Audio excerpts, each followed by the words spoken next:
Tu esi sameklējis savu klādi, un būs vajadzīga arī mācību grāmata.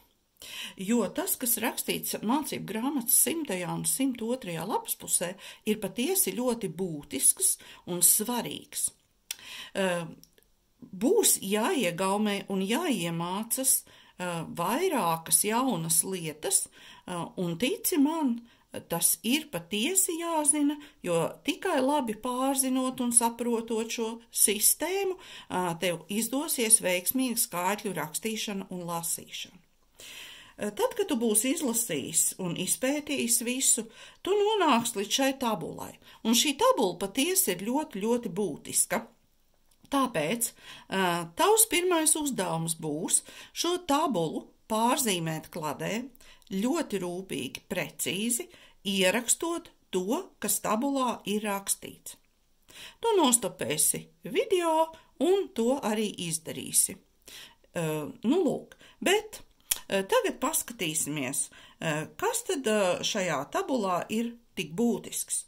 Un tu redzi, kā tabula ir veidota sadalot, tabula viss ir sadalīta daļās pa 3. Un šīs 3 daļas ir apvienotas tā saucamajās klasēs. Ir 1 klase, 1000 klase, miljonu klase un miljardu klase. Protams, šīs klases var arī turpināties, jo, kā zini, skaitļu ir bezgalīgi daudz. Savukārt katra klase sastāv no 3 šķiras vienībām. Un šīs šķiras vienības patiesi ir jāiemācas un jāizprot, lai varētu sekmīgi tātad tikt galā ar daudzciparu skaitļiem. Lūk, tas, ka katra klase sastāv no 3 šķiras vienībām, arī ir tas, kāpēc, lai mēs varētu veiksmīgi izlasīt skaitļus, ir šis te paņēmiens, tātad skaitļus sadalīt grupās pa 3, pie tam sākot no labās puses. To izmanto jau bieži vien skaitļus tā arī pieraksta, sadalot grupās pa 3.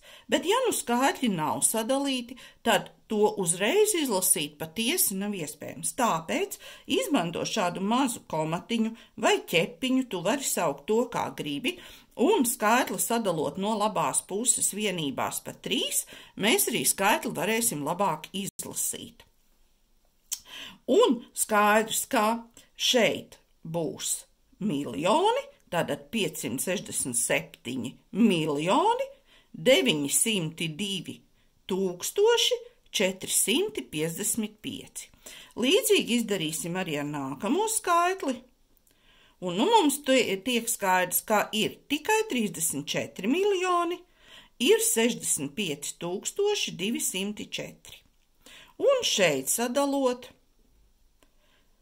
ir tātad 234 miljoni, 987 200.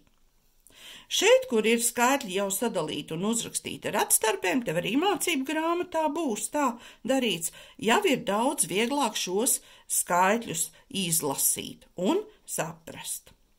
Vēl tiek pielietot tāda gudrība, ka daudzciparu skaitļus bieži vien tekstos, arī mācību grāmatās, pieraksta izmantojot vārdus un vārdu saīsinājumus. Tādā gadījumā šos skaitļus jau ir daudz vieglāk izlasīt.